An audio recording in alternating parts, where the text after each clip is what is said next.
As war drums beat between China and the US, Anthony Albanese is in Shanghai looking to strengthen our ties with China. The PM arrived in China today for the start of a 6-day trip, his second official visit to the Chinese nation, where he received a red carpet welcome. It's a great honour to represent Australia in international forums, and this is an important engagement that we will have. And the fact that I am leading a very large business delegation speaks to the importance of the economic relationship between Australia and China.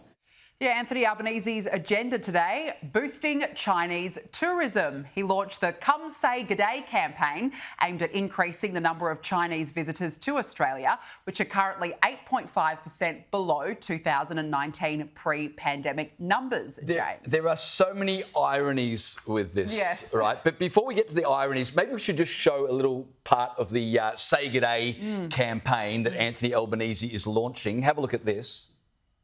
Good day， 中国的朋友们，大家好！我已经迫不及待地想在澳大利亚见到你们了。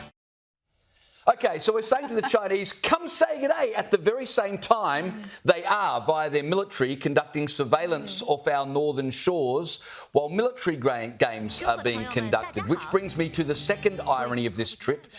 Albanese is in Shanghai seeking closer ties at the very time we are hosting war games off Darwin with 19 other nations practicing for the event that China invade Taiwan and we go to war with China.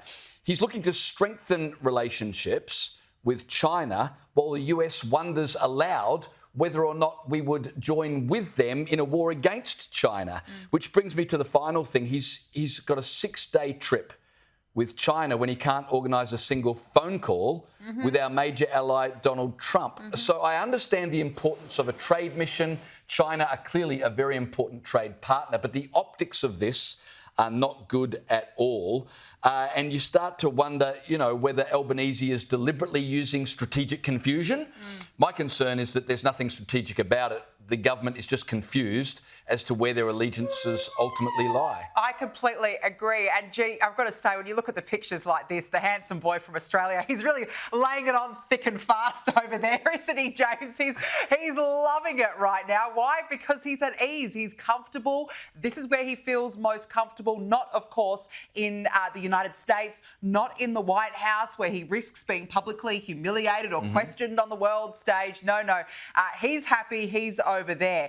The funniest part about all of this was that the Prime Minister actually held a press conference in China today, and this is what he said. I just want to give you a quote. He said, quote, people-to-people relations are very important. Those people-to-people relations help build understanding.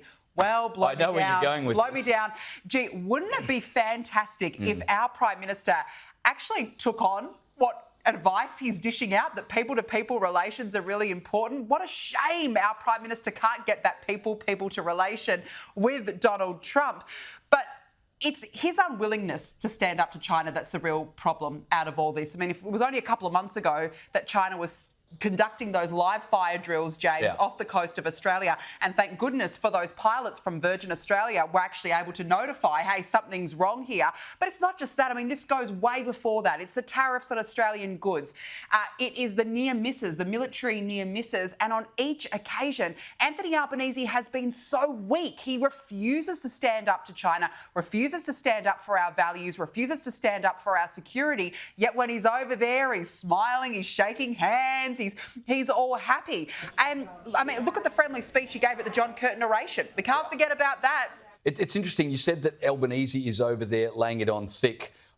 You're right. But more pertinent is China are laying it on thick for Anthony Albanese because China know that if they can divide the Albanese government from the Trump administration, it advantages China's expansion plans in this area of the world. And you just wonder whether Anthony Albanese thinks he can outsmart Xi Jinping, whether he thinks he's wiser and he's able to manoeuvre. And history would prove that would not be the case. So it's quite confusing as to what Anthony Albanese actually believes, let alone how he's trying to position Australia. I don't think he knows even what he believes, to be honest, at this point.